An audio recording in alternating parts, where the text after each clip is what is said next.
દાનાની અજીભાઈ લાગુદરા,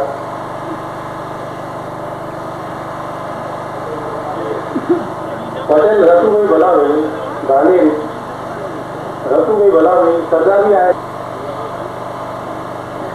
પટેલ હરનાથભાઈ લક્ષ્મણભાઈ ધાનેરી,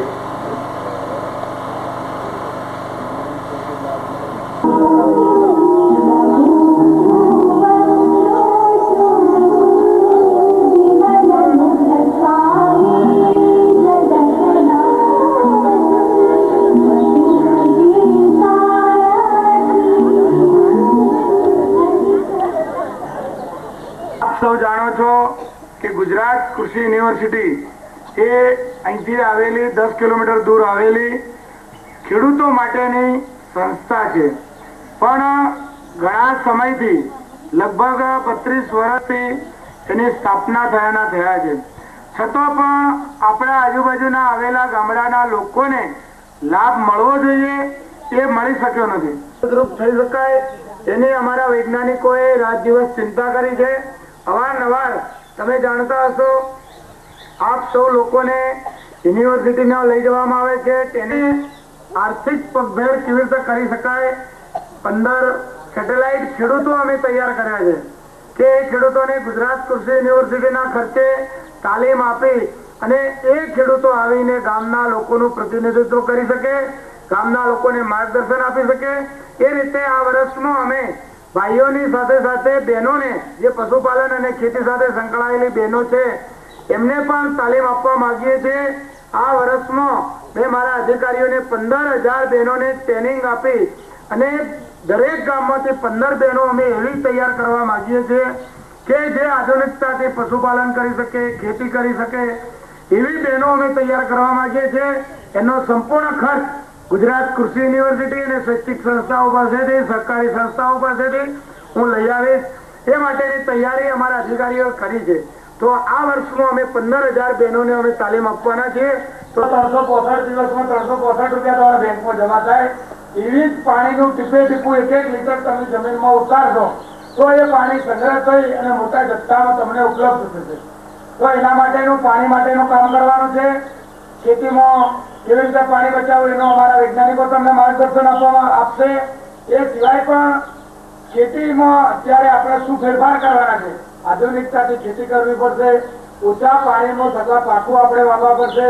સરકારના મુખ્યમંત્રી શ્રીના આહવાન ઉપર ગુજરાત કૃષિ યુનિવર્સિટીએ પણ આ આહવાનને સ્વીકારી દાંતીવાડા ગુજરાત કૃષિ યુનિવર્સિટી સરદાર કૃષિનગર ખાતે આવેલી આપણી આ યુનિવર્સિટીના અંતર્ગત આપણે આજુબાજુના 200 ગામોમાં આ વાત પહોંચાડવાનું અમે અભિયાન ચાલુ કર્યું છે. એના ભાગરૂપે આજે આપણા ગામમાં આવ્યા છીએ. તો મુખ્ય વિષય જળ જતનનો હતો. તો વિલાચલ ગામમાં મોટાભાગે ખેતીની સાથે સાથે પશુપાલન પણ છે. પશુપાલનને પણ રાખવું હોય, પશુપાલનને સાચવવું હોય તો પણ પાણીની જરૂરિયાત પડે છે. તમે સૌ જાણો છો કે છેલ્લા 10 વર્ષથી દુષ્કાળની પરિસ્થિતિને ધ્યાને લઈ જે પ્રકારે પાણીના તળ ઘટતા ગયા છે, એ પ્રકારે આવનારા દિવસોમાં આ વિસ્તારોમાં શું પરિસ્થિતિ થાય છે એ આપ કલ્પના કરશો તો ખ્યાલ આવશે કે આવનારા 10 વર્ષોમાં શું પરિસ્થિતિ થવાની છે.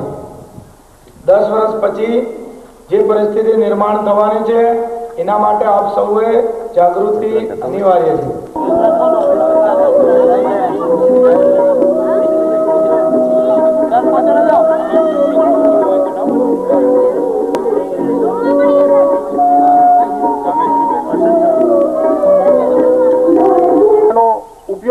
એના આપણે એ વાત જાણવા માંગીએ છીએ કે આ ગામમાં આપણે અગાઉ 2 બેઠકો કરી.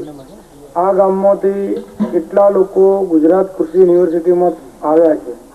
તો જે લોકો આવ્યા છે, યુનિવર્સિટીમાં કંઈક માર્ગદર્શન મેળવ્યું છે, એવા કેટલા લોકો છે એ હાથ ઊંચો જરા કરો. તો જે સરદાર પટેલ સેટેલાઇટ ગ્રામ કિસાન સમિતિમાં લઈશું એ ખેડૂતોને યુનિવર્સિટીના ખર્ચે તમને તાલીમ આપવામાં આવશે. ખેતી કેવી રીતે કરવી, પશુપાલન કેવી રીતે કરવું જોઈએ, આધુનિક ખેતી કેવી રીતે કરવી જોઈએ એનું માર્ગદર્શન આપવામાં આવશે, પ્રેક્ટિકલ શીખવાડવામાં આવશે અને તમે આવ્યા પછી ગામનું પ્રતિનિધિત્વ તમારે કરી શકો એવા ખેડૂતો અમે તૈયાર કરવા માંગીએ. તમે સૌ જાણો છો કે લગભગ 10 મહિના પહેલા આપણે ત્યારે પણ આપ લોકોને આહવાન કર્યું હતું કે આપ લોકો નજીકમાં છો, ગુજરાત કૃષિ યુનિવર્સિટીમાં આપના પ્રતિનિધિ તરીકે હું છું, એનો મહત્તમ લાભ કેવી રીતે તમારે લેવો પણ ચિંતા કરે છે. છતાં પણ ગામ લોકોમાં જાગૃતતા આવતી નથી ને આપણે પછી બૂમો પાડીએ છીએ કે ઉત્પાદન ઓછું મળે છે, ઉત્પાદન મળતું નથી, પોષણક્ષમ ભાવો નથી મળતા, પણ આપણામાં જે જાગૃતતા જોઈએ એ નથી. એના કારણે આ પરિસ્થિતિ નિર્માણ થઈ છે. અત્યારે મહત્વનો જે વિષય અમે લઈને આવ્યા છીએ, જળ જતન જાગૃતિ અભિયાન. જળ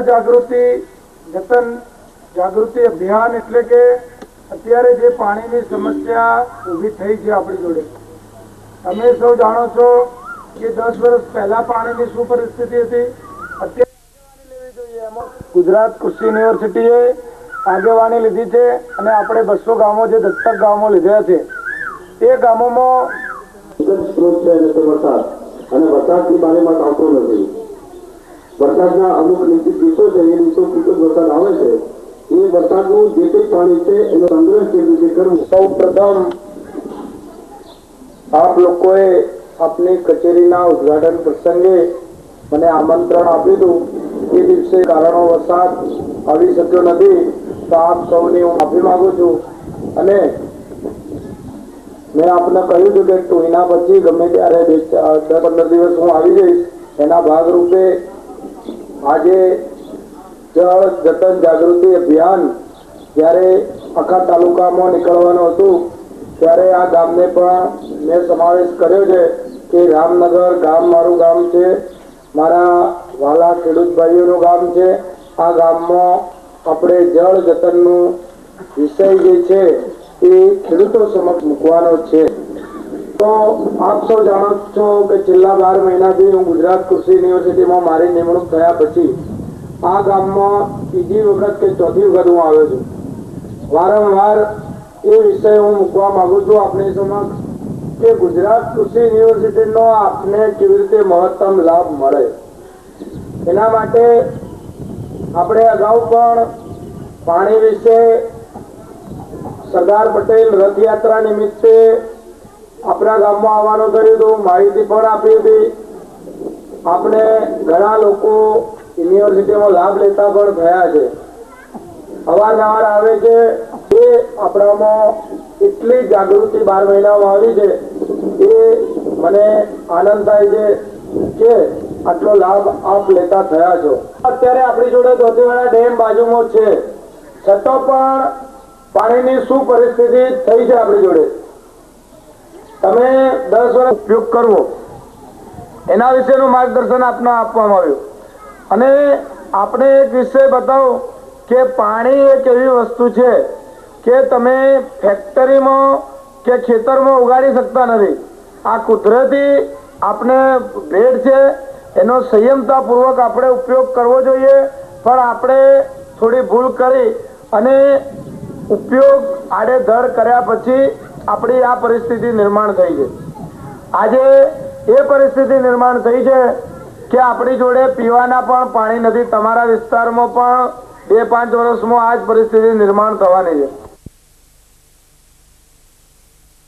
તો સૌપ્રથમ ડોક્ટર જેસી પટેલ સાહેબને વિનંતી કરું કે તેઓ આપણને ખેતીમાં પાણીનો કાર્યક્ષમ ઉપયોગ કેવી રીતે કરવો તેની સંક્ષિપ્તમાં માહિતી આપે. ડોક્ટર જેસી પટેલ. ગુજરાત કૃષિ યુનિવર્સિટી દ્વારા જળ જતન જાગૃતિ અભિયાન નિમિત્તે આપણા ગામમાં યાત્રા જાગૃતિના અભિયાન નિમિત્તે વૈજ્ઞાનિકો સાથે અહીં માર્ગદર્શન માટે અમે સૌ આવ્યા છીએ.